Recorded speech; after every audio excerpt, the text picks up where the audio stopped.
Captain Jake Morrison stood on the bridge of the USS Dakota, looking out at the stars through the main window.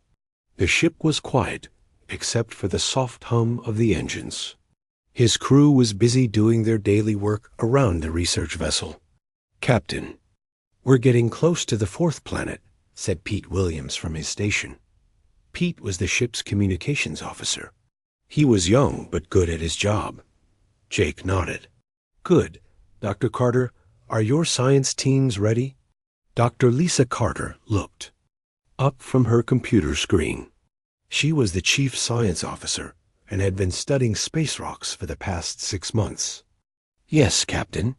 We're ready to start scanning the planet's surface. The readings look very interesting."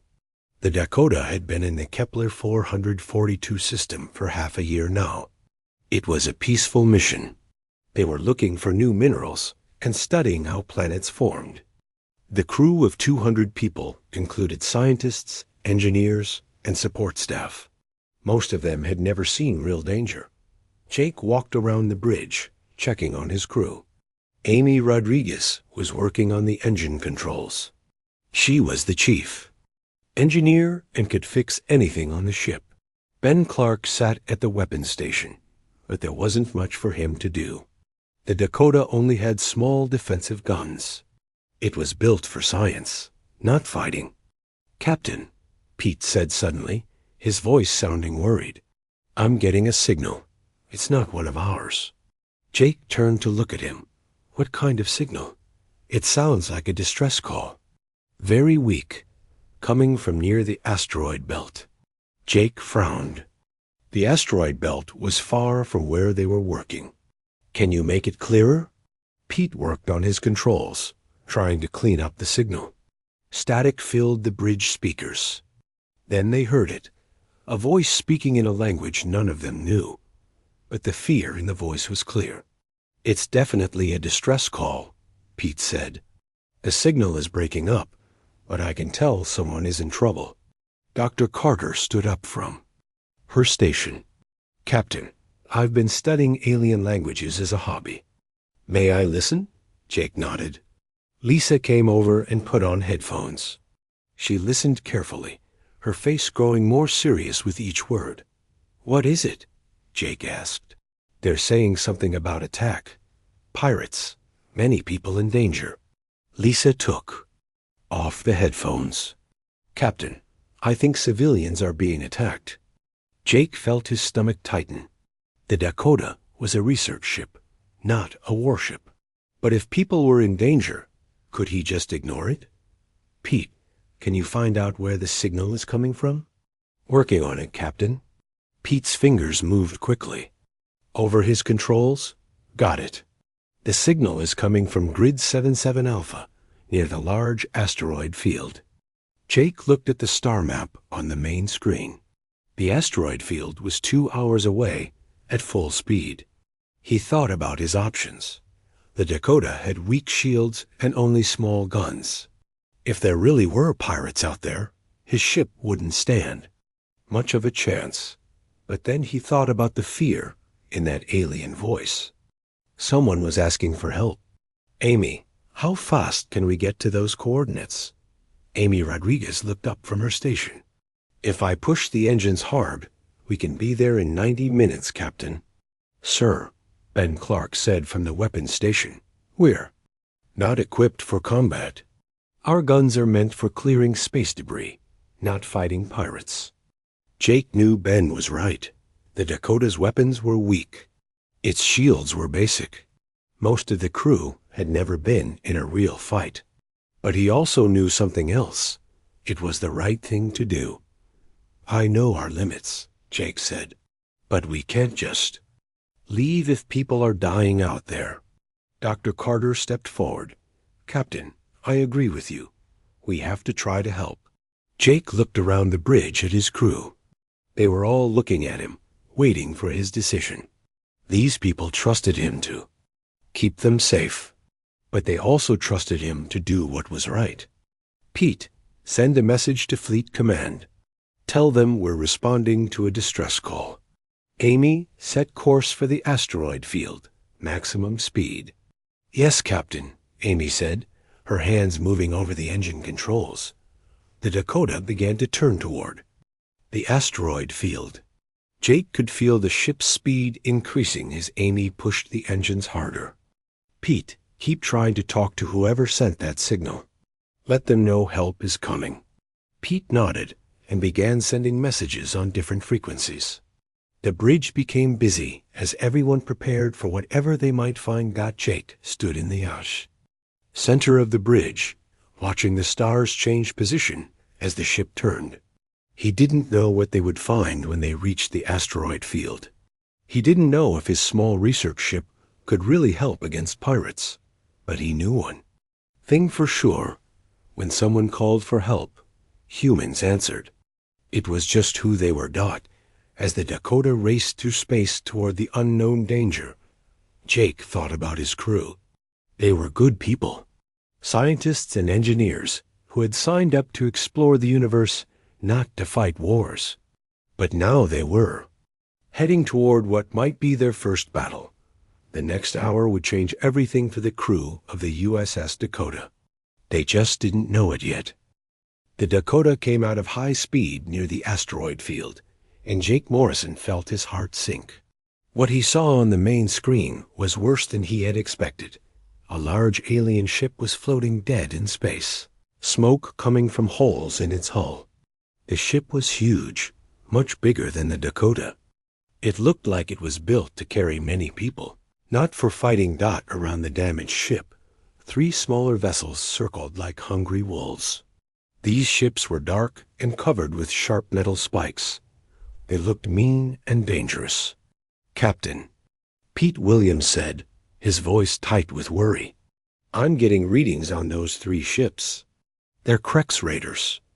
Jake had heard of the Krex. They were pirates who attacked peaceful ships and took people as slaves. They were known to be cruel and violent. The big ship? Jake asked. It's a Zelani transport, Dr. Carter said, reading from her computer. Captain, the Zelani are a peaceful people. They make medicine and help sick people across the galaxy. Jake watched as one of the Krex ships fired a beam at the transport. The beam wasn't meant to destroy. It was meant to cut through the hull so the pirates could board the ship. Pete, are you getting any signals from the transport? Yes, Captain. Very weak. I think their main power is almost gone. Pete listened to his headphones. Captain, Dr. Carter needs to hear this.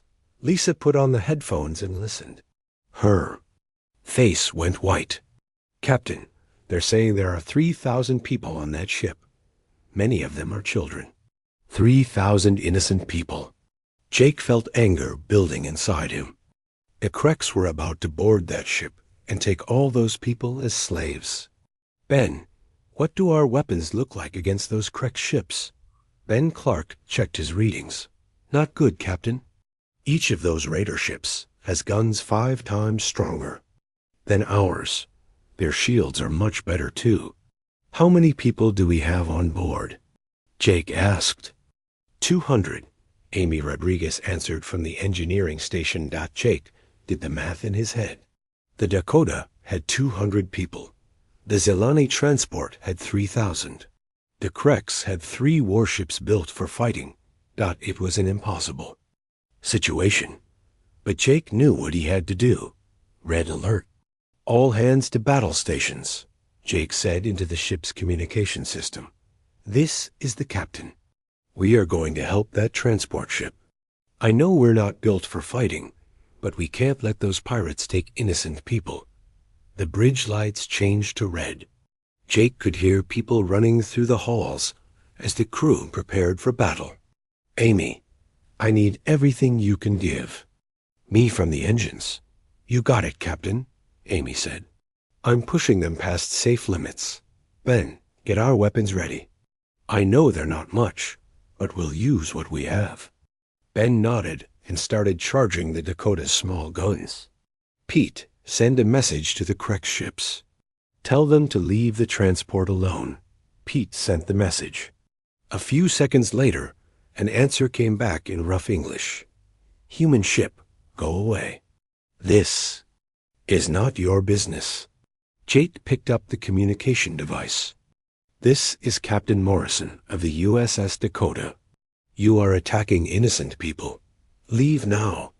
The answer came back quickly. Small human ship, you cannot stop us.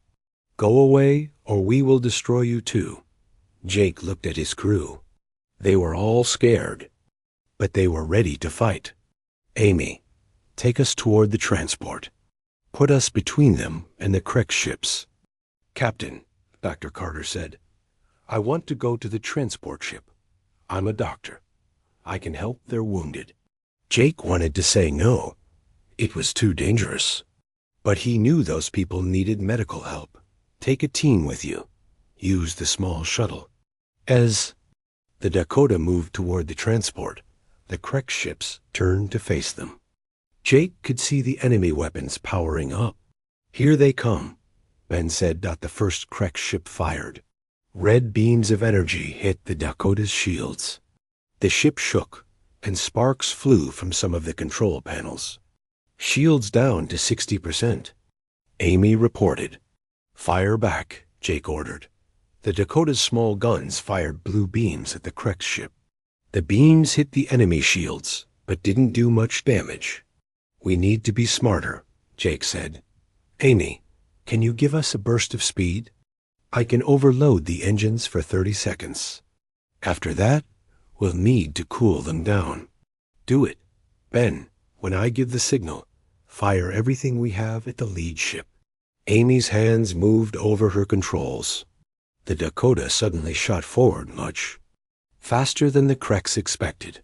Now! Jake shouted. All of the Dakota's guns fired at once. The beams hit the Krex ship's side where the shields were weaker. Smoke came from the enemy ship, but the victory didn't last long. The other two Krex ships were now firing at the Dakota. The research ship shook as enemy beams hit it again and again. Shields down to 20%, Amy called out. Hull damage. On Deck 5, someone reported over the communication system. Jake knew they couldn't take much more of this. But he also knew they had to keep fighting. Dr. Carter and her team were now on the transport ship, helping the wounded Zelani. Captain, Pete said, I'm getting a message from one of the Krex ships. They're calling for help. More ships are coming. Jake felt his heart sink. 3 Krex ships were already too many for the Dakota to handle. If more came, it would be over. How long until the reinforcements arrive? Jake asked. Pete listened to the enemy communications. Maybe an hour, Captain. An hour. Jake had to keep his ship alive for an hour while protecting 3,000 innocent people. It seemed impossible, but then he remembered something his father had told him when he was young. When you're doing the right thing, you find strength you didn't know you had. Amy, I need you to do something crazy with the engines. Ben, get ready to use our science equipment as weapons. Pete, send an emergency message to any human ships that might be listening. The Dakota was about to face the longest hour of its life, but Jake and his crew were ready to fight until the end. Pete Williams worked fast at his communication station. His hands shook as he tried to send the emergency message. The Dakota was shaking from enemy fire, and sparks were flying from damaged control panels. Emergency message sent, Captain. Pete said, I got it out just before they hit our main communication array. Jake Morrison nodded, but he wasn't sure if anyone had heard the message. Human space was far away, and the Dakota was alone in enemy territory, 300 light-years away. At the human frontier station New Olympia, a young communication officer named Billy Tech was drinking his morning coffee. He almost dropped the cup when the emergency signal came through. Admiral Sullivan to the communications center immediately. Billy announced over the station's speakers. Admiral Kate Sullivan arrived in less than 2 minutes. She was a tough woman who had been in the human fleet for 20 years. She had seen many battles, but the message from the Dakota made her angry. Read it to me again, she told Billy. Billy cleared his throat. Message from USS Dakota. Captain Morrison commanding. Under attack by Krex pirates near Kepler 442 system. Protecting civilian transport with 3,000 refugees. Request immediate assistance. Dakota heavily damaged, but still fighting. Kate Sullivan knew Jake Morrison. He was a good man and a good captain. If he was calling for help, the situation was very bad. Where's the nearest warship? She asked. Billy checked his computer. The USS Defiant, Admiral. Captain Roy Henderson commanding. But they're escorting a supply convoy to the outer colonies. Kate knew the supply convoy was important. The outer colonies needed food and medicine. But she also knew that Jake Morrison and his crew were fighting to save innocent lives. Get me Captain Henderson right now, she ordered. A few minutes later, Captain Roy Henderson's face appeared on the communication screen. He was a big man with gray hair and serious eyes. Behind him, Kate could see the bridge of the Defiant. Admiral? Roy said, I got your message. What's the situation? Kate told him about the Dakota's emergency call. As she spoke, she watched Roy's face grow more serious. Admiral, the convoy needs protection. If we leave them, they might be attacked by pirates. I understand, Captain. But Jake Morrison is protecting 3,000 innocent people. He's outnumbered and outgunned. Roy was quiet for a moment. Kate could see him thinking. Finally, he spoke. Admiral, permission to leave the convoy and race to the Kepler 442 system at maximum speed. Kate smiled. This was why she respected Roy Henderson. When human lives were in danger, he never hesitated to help. Permission granted, Captain. Save our people. Roy turned to his crew. Tom, I need everything the engines can give us. Helen, plot the fastest course to Kepler 442.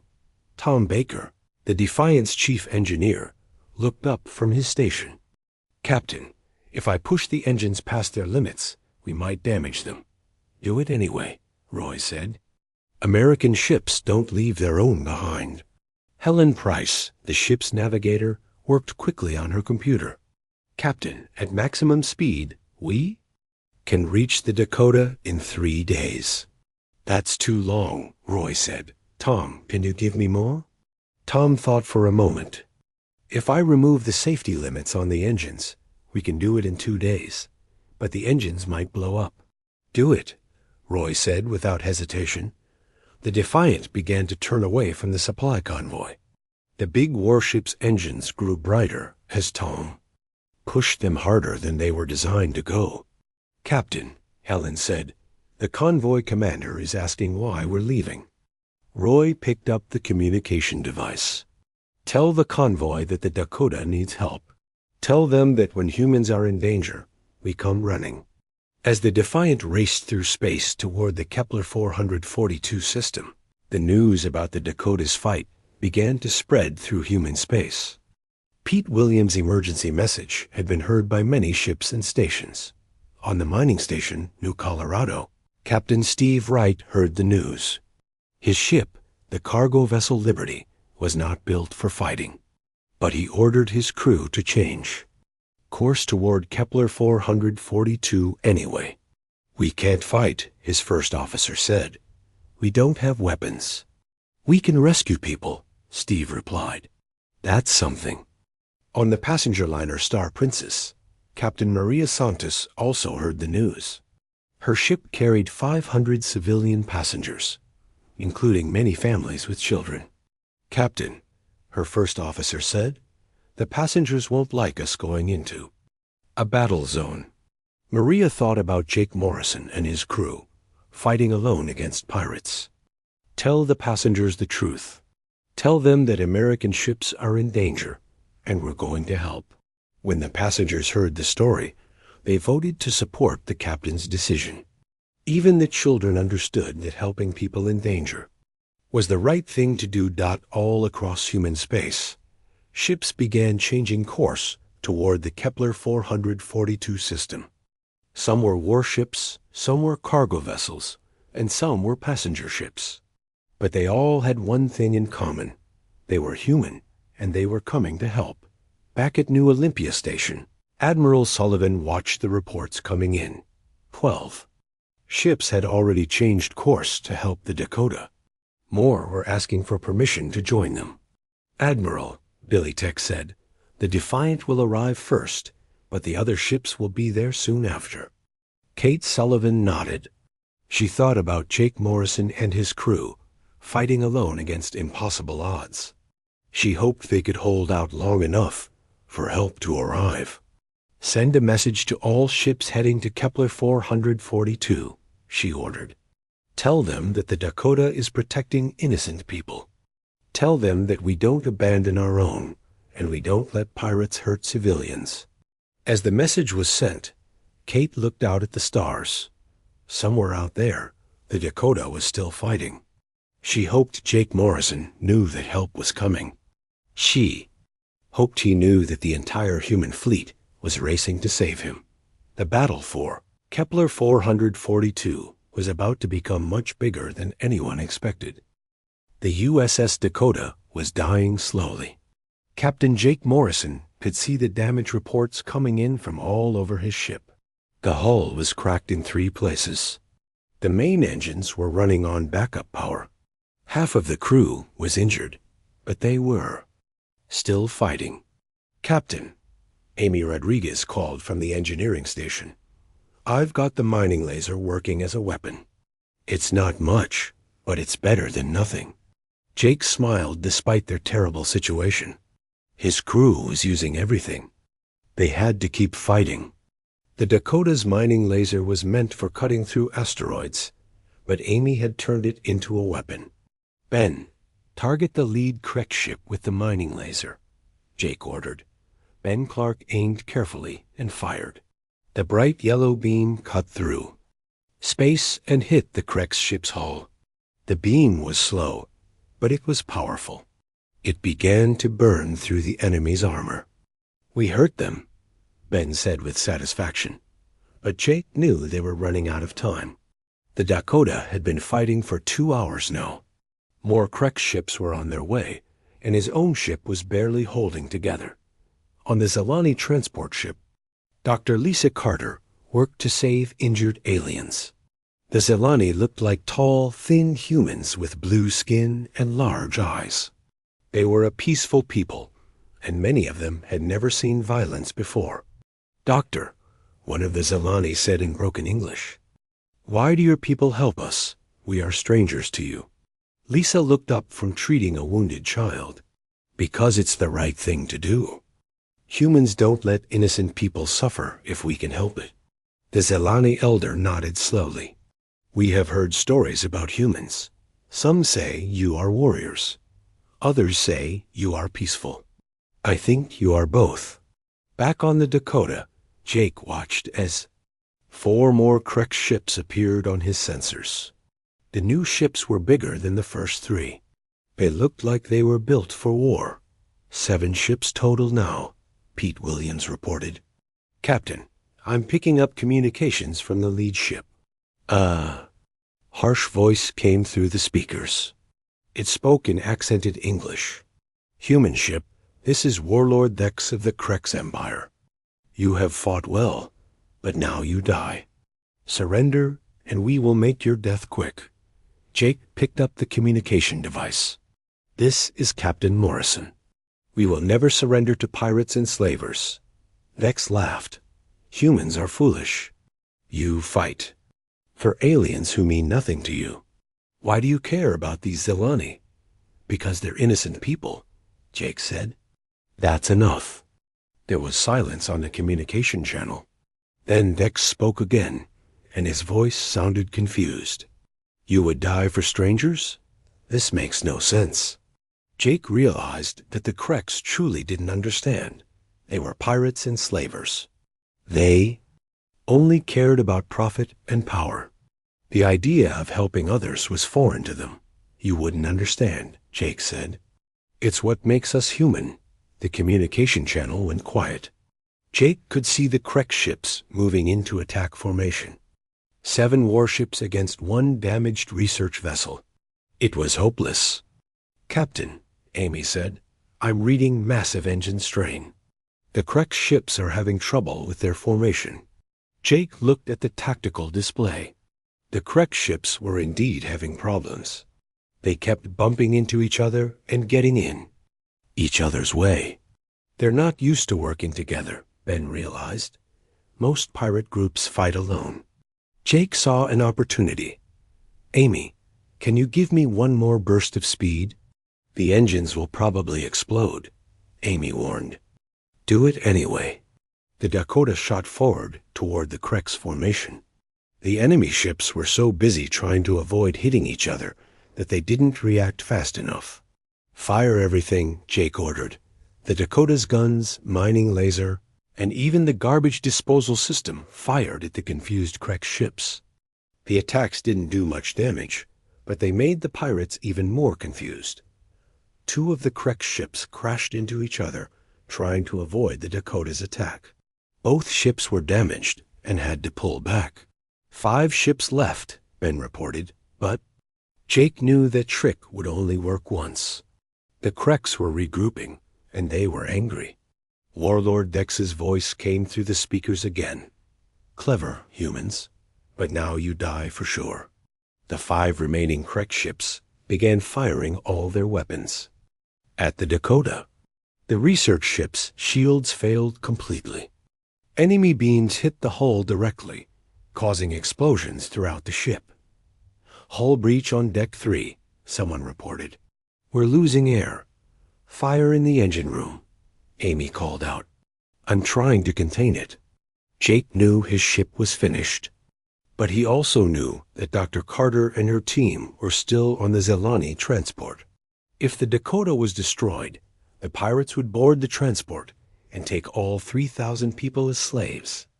"Pete, any word from the fleet?" Jake asked. Pete shook his head. "Nothing, Captain. I think our communication array is completely destroyed." Jake looked around his bridge. His crew was still at their stations, still fighting, even though they knew they were going to lose. These were good people, scientists and engineers who had never expected to die in battle. "Captain," Amy said suddenly, "I'm picking up something on long-range sensors. It's big, and it's moving very fast." Jake looked at the sensor display. There was indeed something coming toward them. It was still far away, but it was moving at incredible speed. "Can you identify it?" Jake asked. Amy worked on her controls. It's a human ship, Captain. A big one." Jake felt hope rising in his chest. "Are you sure?" "Yes, Captain. It's a human warship, and it's coming this way fast." On the lead Krex ship, Warlord Dex was also looking at his sensors. He had never seen a ship move so fast, and the energy readings were unlike anything he had encountered. "What is that thing?" one of his officers asked. Dex didn't answer. He had heard stories from other pirate clans about human warships, stories about ships that could destroy entire fleets. He had always thought they were just stories. Now, he wasn't so sure. "Sir," his officer said, "should we finish off the research ship?" Dex looked at his sensors again. The unknown ship would arrive in just a few minutes. He had to make a decision. "Continue the attack," he ordered. "But be ready to run if that ship is what I think it is." The Dakota continued to take damage from the Krex weapons. But now Jake and his crew had something they hadn't had before: hope. Help was coming, and it was coming fast. The USS Defiant dropped out of hyperspace like a metal storm. The massive warship was 3 times larger than any of the Krex vessels, and its weapons were already glowing with deadly energy. Captain Roy Henderson stood on the bridge of his warship, looking at the battle scene through the main window. The small research ship Dakota was barely holding together. Smoke and fire came from holes in its hull. Around it, 5 Krex raider ships were moving in for the kill. "Tom, give me full power." "To weapons," Roy ordered. Helen, put us between the Dakota and those pirates. Tom Baker's hands moved over the engineering controls. All weapons charged and ready, Captain. Helen Price guided the massive ship into position. We're in range, Captain. Roy opened a communication channel that reached all the ships in the area. His voice was calm, but filled with deadly promise. This is Captain Roy Henderson of the USS Defiant. You have attacked a human ship and innocent civilians. You have 60 seconds to leave this system, or we will destroy you. On the lead Krex ship, Warlord Vex stared at the human warship on his main screen. It was bigger than anything he had ever fought. Its hull was covered with weapon ports, and each gun was larger than his entire ship. Sir, one of his officers said, we still outnumber them 5-1. X was not so sure. He had heard whispers from other pirate clans about human warships. Ships that could destroy entire fleets without taking damage. Ships that moved like ghosts and struck like lightning. We attack, X decided. No single ship can defeat 5 of ours. It was the last mistake he would ever make. The Krex ships opened fire first. Red beams of energy raced toward the Defiant. The human ship's shields absorbed the attacks easily, like rain bouncing off a roof. Our turn, Roy said quietly. The Defiant's weapons fired. The difference was like comparing a firecracker to a bomb. Blue beams of plasma energy, each one as wide as a building, shot out from the human warship. The beams moved so fast that the Krex ships had no time to dodge. The first beam hit Warlord Vex's ship directly. The Krex vessel exploded in a ball of fire and metal. Vex and his crew were gone in an instant. The second beam cut through another Krex ship like a knife through paper. The ship broke in half, and both pieces exploded. The third beam missed its target because the Krex ship was already running away as fast as it could go. 3 ships destroyed, 2 attempting to escape, reported Chris Taylor, the Defiant's weapons. Officer, don't let them get away, Roy ordered. Pirates like this will just attack other innocent ships. The Defiant moved forward with frightening speed. The massive warship was faster than the small Krex raiders, and its weapons had much longer. Range. Nina Foster, the tactical officer, tracked the fleeing pirates. Target acquired, Captain. Range, 50,000 kilometers and closing. Fire, Roy said.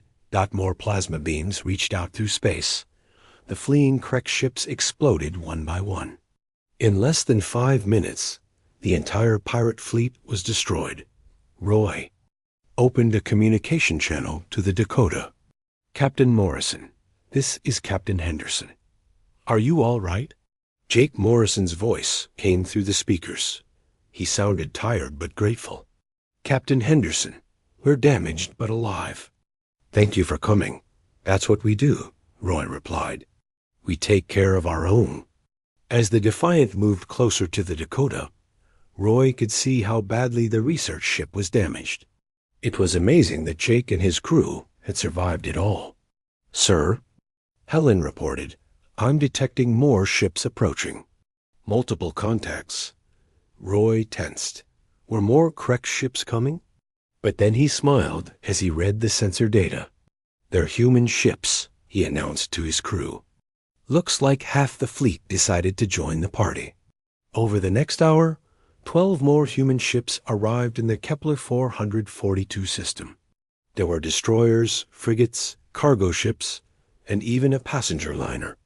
All of them had come to help the Dakota. Doctor Lisa Carter and her medical team worked with teams from the other ships to help the wounded Zelani. The alien transport ship was badly damaged, but most of the 3,000 refugees were alive. Jake Morrison stood on the bridge of the Dakota, watching as human ships worked together to rescue the Zelani. Amy Rodriguez was fixing the Dakotas. Engines with help from engineers from other ships. Ben Clark was helping to coordinate the rescue effort. Captain, Pete Williams said, I'm getting a message from the Zalani transport. They want to thank us." The main screen showed the face of a tall, blue-skinned Zalani. His large eyes were filled with tears. "Captain Morrison," the alien said, "I am Elder Keth of the Zalani people. We do not have words to thank you for what you have done. You risked your lives for strangers. This is not something we expected from any species." Jake felt embarrassed by the praise. "We just did what was right, Elder Keth. Anyone would have done the same." "No," the elder said softly. "Not anyone. We have traveled the galaxy for many years. We have met many species. But we have never met people like humans. You are warriors, but you fight to protect the innocent. You are strong, but you use your strength to help the weak." Over the next few days, the story of the Dakota's fight spread throughout the galaxy. News of the battle reached every species, every world, every space station. The Zalani people told everyone they met about the human research ship that had risked everything to save them. They told the story of Captain Jake Morrison and his crew, who had faced impossible odds to protect strangers. Other species began to take notice of humanity. The peaceful ones, like the Zalani, began to see humans as natural allies. The aggressive ones, like the Kreks, began to fear human retaliation. Pirates and slavers throughout the galaxy learned a new phrase that made them nervous. "The humans are coming." Jake Morrison and his crew became heroes throughout human space. But when reporters asked him about the battle, Jake always said the same thing. "We did what any decent people would do. We protected those who couldn't protect themselves." The battle at Kepler 442 became known as the Dakota Stand. It was studied at military academies and told as a story to human children. But more than that, it established something important. The galaxy learned that humans were not just another spacefaring species. They were something new and different. They were a people who would risk everything to help others, even strangers they had never met. And for the pirates, slavers, and other predators who preyed on the innocent, the message was clear. If you hurt innocent people, the humans will come for you. And when they do, you will learn why the galaxy fears the sound of human warships advancing fast. The Dakota was repaired and returned to its research mission. But Captain Jake Morrison and his crew knew that they had done more than just save lives. They had shown the galaxy what it meant to be human. And throughout the stars, on ships and stations and worlds, other humans heard the story and felt proud. This was who they were. This was what they stood for. When innocent people called for help, humans answered, always.